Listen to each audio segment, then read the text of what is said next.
కళ్ళేపల్లి అని ఒక గ్రామం ఉందని చెప్పారు. ఆ కళ్ళేపల్లి పెద్ద కళ్ళేపల్లి అక్కడ కృష్ణా జిల్లాలో మోపిదేవి పక్కన ఉంటుంది, కృష్ణా నదీ తీరంలో. మోపిదేవి సుబ్రహ్మణ్యేశ్వర స్వామి ఆ పెద్ద కళ్ళేపల్లిలో ఉన్నటువంటి శివాలయం దుర్గా నాగేశ్వర స్వామి వారి యొక్క కుమారుడు.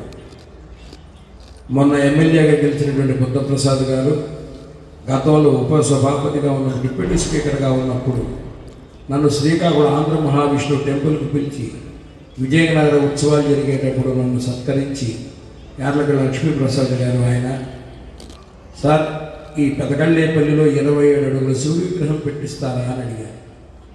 మీరు అడిగారు, నేను విన్నాను, పైన అమ్మవారు ఈశ్వరుడు అందరూ వినేశారు. ఆ యోగ్యత నాకుంటే అదే జరిగిపోతుందన్నాను. కారులో ఆ రాత్రి తిరిగి వెళుతూ అనుకున్నా, ఈ సమీప కాలంలో ఈ 2-3 రోజుల్లో ఏ క్లయింట్ వచ్చావు 30 లక్షలు ఇస్తానంటే ముందు ఆ గుడి కట్టేస్తాను. అలా కారులో వెళ్ళేటప్పటికి నెక్స్ట్ డే క్లయింట్ రావడం జరిగిపోయింది. ఆ మరుసటి డబ్బులు వేయడం జరిగిపోయింది. వెంటనే 27 అడుగుల సూర్య విగ్రహం కూడా అక్కడ రెడీ అయిపోయింది. అక్కడ ప్రతిష్టలు కూడా జరిగిపోయింది, భగవత్ సంకల్పం. అప్పుడు అనుకున్నాను ఈ పెదకళ్ళేపల్లిలో ఆశ్రమం స్థాపన చేస్తే బాగుంటుంది, కానీ చేయలేకపోయాను. ఆ తర్వాత నెల్లూరు దగ్గర రామతీర్థం స్వయంభూ రామాలయం ఉంది. సముద్ర పుట్టున ఒక 8 ఎకరాలు ఇచ్చారు, ఇందులో ఆశ్రమం పెట్టండి గురువు 2-3 సార్లు తీసుకెళ్ళారు, కానీ అక్కడ ఎందుకో జరగలేదు. అలాగే కాళహస్తి దగ్గర తీసుకెళ్ళి అక్కడ చూపించారు, ఈ విశాల ఇట్లా పెట్టండి గురువు, అక్కడ కుదరలేదు. ఇలా రకరకాల చూద్దాం అమ్మవారు ఎక్కడ నడిపిస్తుందో, ఈశ్వరుడు ఎక్కడ నడిపిస్తాడో చూద్దాం అనుకుంటున్నాం. మరి కాకతాళీయం, మరి పెదకళ్ళేపల్లి అక్కడ ఘంటసాల వారు సంచరించారు, ఇక్కడ సంచరించారు కళ్ళేపల్లి ఏరియాలో. ఇందాక వారు చెప్తే నాకు అది నాకు వచ్చిందో ఇందుకు వచ్చానేమో ఇక్కడికి. ఆయన స్మారకపీఠంతో పాటు ఆయన లెగసీని ముందుకు తీసుకెళ్ళాలని సంకల్పించినటువంటి శరత్చంద్ర గారికి నేను సపోర్ట్ చేస్తున్నాను. కాబట్టి ఆ అమ్మవారు ఈశ్వరుడు ఇక్కడ దాకా లాక్కొచ్చారు. అక్కడ 27 అడుగుల సూర్య విగ్రహం అక్కడ కట్టించినందుకు ఇక్కడ శివాలయం ఏర్పాటైన శివాలయం ఇవన్నీ కూడా వచ్చి దీన్ని కూడా ఉద్ధరించు అనేటువంటి బాధ్యత నాకు ఇచ్చారేమో అని ఇందాక నల్లి ధర్మారావు గారి మాటల్లో నాకు అర్థమైంది. ఈ ప్రాంతం తూర్పు కాశీ క్షేత్రంగా వెలసిల్లాలి. ఎందుకంటే దక్షిణ కాశీ అంటారు పెదకళ్ళేపల్లి. ఈ కళ్ళేపల్లి సమీపంలో ఉన్నటువంటి ఈ లంకపేట తూర్పు కాశీ క్షేత్రంగా తప్పనిసరిగా విరాజిల్లుతుంది. అది మా నల్లి ధర్మారావు గారు చెప్పినప్పుడు నేను గుర్తించి వాడితే లైఫ్ పర్పస్, ఇక్కడ పర్పస్ ఏంటి ఎందుకు వచ్చానో ఆలోచనలోనే ఉన్నాను. అది నాకు ఇంకా క్లారిటీ వచ్చింది. చాలా సంతోషం నల్లి ధర్మారావు గారు. దీని గురించి అన్వేషించడానికి అవసరం లేకుండా మీ ద్వారా తెలిసిపోయింది, నాకు భగవంతుడే నాకు తెలియపరిచాడు. నేను నిజంగా ఇవాళ ఈ కార్యక్రమంలో నేను ఘంటసాల గారికి ఆకర్షితులవడానికి కారణం శరత్చంద్ర గారు, రమ్య గారు.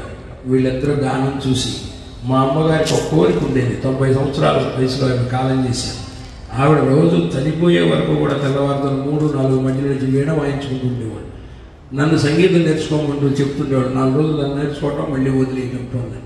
కానీ తర్వాత వీళ్ళు పరిచయం అయినప్పుడు నా కోరిక చెప్పిన తర్వాత మా ఇంటికే వచ్చి తను కూర్చొని రోజు రాత్రులు 2 వరకు 3 వరకు సంగీతం నేర్పడం మొదలుపెట్టారు. పగలు కూడా ఇంటికి వెళ్లకుండా నా కోర్టు పని ఆన్లైన్ ఆర్గ్యుమెంట్స్ అవుతుంటే కాముగా ఉండి అయిపోయిన తర్వాత మళ్ళీ ఒక పక్క స్టూడియో అనమాట, ఒక పక్క కోర్టు, ఆన్లైన్ ఆర్గ్యుమెంట్స్ చెప్తూ ఇలా నేర్చుకున్నాను. God's plan. ఈ ప్రయాణంలో మీ అందరినీ కూడా కలిసేటువంటి అవకాశం నాకు లభించింది. ఏ జన్మలో పుణ్యమో ఏ జన్మ సుకృతమో. అసలు శ్రీకాకుళం వైపుకి వస్తానని కూడా నేను అనుకోలేదు. ఇన్ని సంవత్సరాల నా ప్రయాణంలో 2-3 సార్లు ఏమన్నా వచ్చి ఉంటానేమో. బిఫోర్ లాస్ట్ ఇయర్ మా అమ్మాయి మ్యారేజ్కి విజయనగరం కలెక్టర్ గారిని పిలవడానికి వచ్చాను. ఆవిడ కూడా నా క్లయింటే. కనకదుర్గ గుడిలో ఈవోగా ఉన్నప్పుడు ఆవిడకి సహాయం చేశాను ఆ టెంపుల్కి. నేను వస్తున్నాను కలెక్టర్ ఆఫీస్ కంటే నాకు ఎదురు వచ్చేసింది ఆవిడ, నేను ఉన్న హోటల్కి. అంత మంచి అమ్మాయి కూడా. ఇలాగ భగవంతుడు ఇంతమందిని ఆ విజయనగరం దాకా వచ్చాను. అలాగే మా బిషప్ విజయ్ భాస్కర్ గారితో ఈ శ్రీకాకుళం ప్రాంతంలో ఆ కొండల మీదకి, గొప్పల్లోకి, పర్వతాల్లోకి వెళ్ళాం.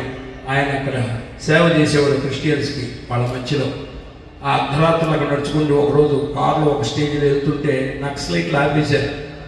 తీరా చూసి మేము మామూలు వాళ్ళం అంటే మమ్మల్ని వదిలేశారు. అలా నడుచుకుంటూ వెళ్ళేవాళ్ళం. డోలీ పట్టుకొస్తాంటే ఏం అవసరం లేదు, నడుస్తానన్నా. ఆ రాత్రికి వెళ్ళిపోయాం. అక్కడ ఆయన ప్రసంగాలు అన్నీ చేసేసి తిరిగి వస్తున్నాం. నాకు జీప్ ఏర్పాటు చేశారు, జీప్ ఎక్కాను. అలా జీప్ వెళ్తుంది అర్ధరాత్రి 1 గంట 2 గంటల ప్రాంతంలో ఒక చోటకి వెళ్ళి జీప్ ఆగిపోయింది.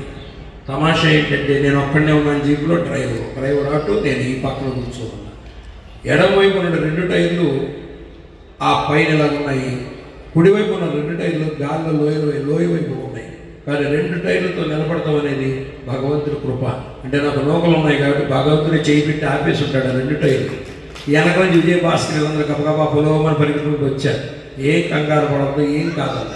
అంటే వాళ్ళు వచ్చే వరకు ఉన్న భగవంతుడు వాళ్ళు వచ్చిన తర్వాత మాత్రం నన్ను కాపాడ్డా, కంగారు తొందరపడకండి అన్న. నేను ప్రశాంతంగా దిగిన తర్వాత కూడా జీపు పడలేదు. వీళ్ళందరూ కలిసి జీపులు పట్టుకొని ఒడ్డుకు లాగారు. ఇవన్నీ కూడా భగవత్ కృప అనమాట. భగవంతుడే చేస్తుంటాడు ఇవన్నీ. లేదంటే ఏదో మనతో చేయించుకోవాల్సినటువంటి యోగం ఉంది. మరి ఆ రోజు విజయభాస్కర్ గారు పర్వతాల్లో తీసుకెళ్ళాడు. మళ్ళీ శ్రీకాకుళం వెళ్ళి వస్తానని అనుకోలేదు. మరి వాళ్ళు ఇక్కడికి వచ్చామన్నమాట. అప్పుడు ఉన్నటువంటి కలెక్టర్ గారికి వాళ్ళకి ఏదన్నా ఏర్పాటు చేయండి, కన్స్ట్రక్షన్ చేయండి అని చెప్పడం జరిగింది. గంధం చంద్రుడు గారు ఐఏఎస్ ట్రైబల్ వెల్ఫేర్ కమిషనర్గా ఉంటాయని చెప్పి వాళ్ళకి ఆ ఏర్పాట్లు చేయమని చెప్పడం జరిగింది. ఏదొచ్చినా మంచిగా గాడ్స్ ప్లాన్. సో ఈ ప్రాంగణంలో జరుగుతుంది. భగవద్గీతలో మీరు అబ్జర్వ్ చేస్తే అది విషాద యోగంతో స్టార్ట్ అయింది.